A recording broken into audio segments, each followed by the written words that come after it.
اعوذ باللہ من الشیطان الرجیم بسم اللہ الرحمن الرحیم۔ آج جو ٹاپک ہم پڑھنے والے ہیں وہ ہے نماز۔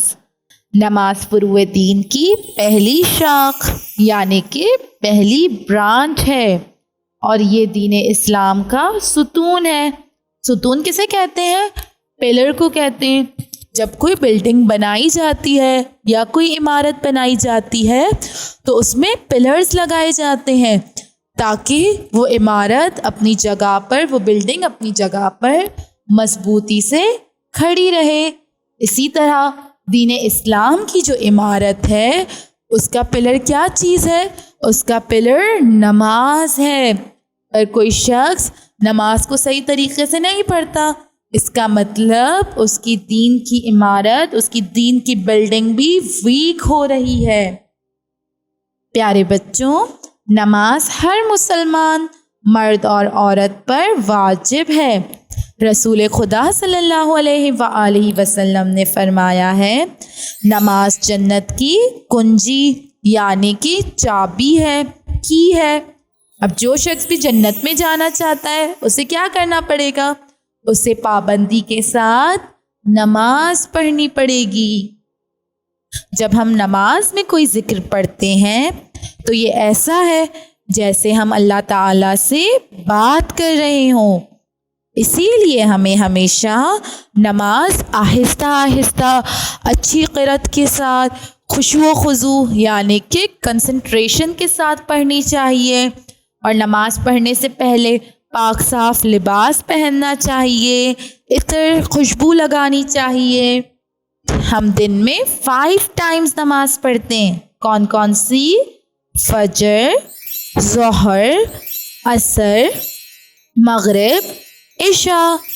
یعنی ہم فجر میں 2 رکعت نماز پڑھ کر، ظہر میں 4 رکعت نماز پڑھ کر، عصر میں 4 رکعت نماز پڑھ کر، مغرب میں 3 رکعت نماز پڑھ کر، اور عشاء میں 4 رکعت نماز پڑھ کر اللہ تعالیٰ سے بات کر سکتے ہیں۔ اور اگر ہم ان ساری رکعتوں کو پلس کریں، یعنی 2 میں 4 کو پلس کریں، پھر ایک اور مرتبہ 4 کو پلس کریں، پھر 3 کو پلس کریں اور 4 کو پلس کریں تو یہ ٹوٹل 17 بنتے ہیں۔ یعنی ہم دن میں ٹوٹل 17 رکعت نماز پڑھتے ہیں۔ اور پیارے بچوں، آپ کو معلوم ہے ہمارے زمانے کے امام یعنی کہ امام زمانہ علیہ السلام، انہوں نے نماز کے بارے میں کیا نصیحت کی ہے ہمیں؟ انہوں نے فرمایا ہے، نماز سے زیادہ شیطان کی ناک رگڑنے والی کوئی چیز نہیں ہے۔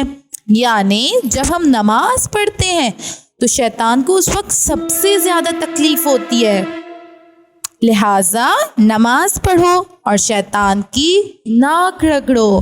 تو ہمیں کیا کرنا چاہیے؟ ہمیں زیادہ سے زیادہ نماز کو پابندی کے ساتھ اول وقت پڑھنا چاہیے تاکہ ہم شیطان کو ہرا سکیں، کیونکہ شیطان تو ہمارا دشمن ہے، ہمارا اینمی ہے۔ امید ہے آپ سب کو نماز کی رکعات کی تعداد یاد ہو گئی ہوگی اور آپ روزانہ پابندی اور اول وقت کے ساتھ نماز پڑھیں گے۔ اور جن بچوں کو نماز نہیں آتی وہ کسی بڑے سے نماز سیکھیں گے۔ خدا حافظ۔